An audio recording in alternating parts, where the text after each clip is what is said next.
Hello mga kapugi, Kuya JTV at your service. At for today's video, meron pala tayo ditong Suzuki FB van type latest model. Ito po yung latest model natin. Ito po ay 8 seaters. 8 seaters po ito, guys. Mahaba po ito compare po dun sa una na bigyan ko ng details. Mas mahaba po ito, para po siyang passenger type, pero ito po ay Suzuki FB van type, latest model, 4x2, 8 seaters. Mas mahaba po siya. Ayan po yung design niya, guys.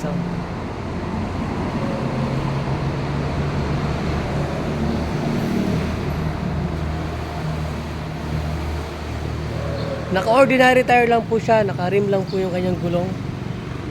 Number 12.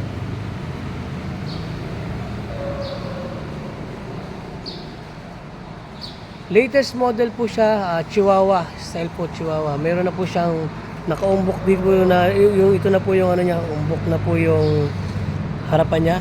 Tapos yung ilaw po niya, big eye na po 'yan. Ito, 4x2 po ito.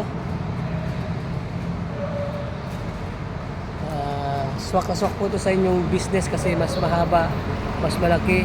EFI na po ito, fuel injected.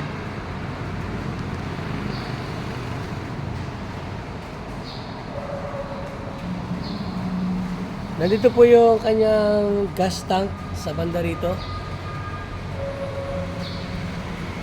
Ang loob po niya, yan guys, ito po yung kanyang dashboard.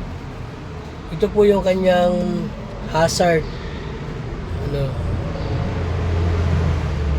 Bagong deliver lang po ito, guys. Kaya kung ano po, nagustuhan nyo po ito, punta na po agad kayo sa Rusconaga or mag-message po kayo dyan sa messenger ng Rusconaga or tumawag po kayo sa contact number na naka-plus po dyan sa screen. Meron na rin po siyang kasama na tools, jack, tires, at saka po early warning device. Meron na po siyang lagayan dito ng mga ano no. Ito po is original from Japan. Yan po.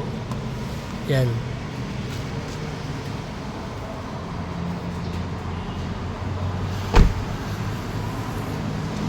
Ang loob po niya sa likod. Tingnan po natin. Yan guys, mas mahaba. Meron siyang upuan, waluhan po yan guys. Waluhan.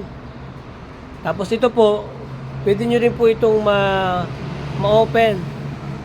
Itong side na to, tanggalin nyo lang po yung lock dyan sa may dulo yan. Lock. At saka po dito, may lock po yan dyan. Yan guys, ito po yung ano, FB van type latest model, 8 seaters. Ang reserva po niya nandito lang po sa likod. Meron po yan ang reserva. Yan po ang reserva niya. In case pong maplatan kayo, dyan nyo lang po kukunin ang reserva, pamalit po sa ano. Meron din po itong separate na susi, itong likod. Yan.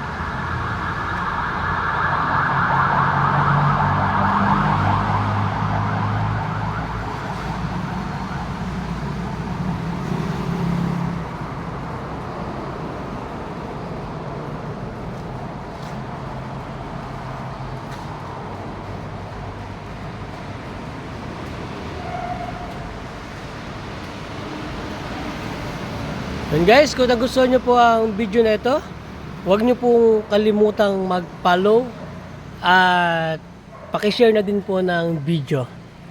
Maraming salamat po and God bless us all.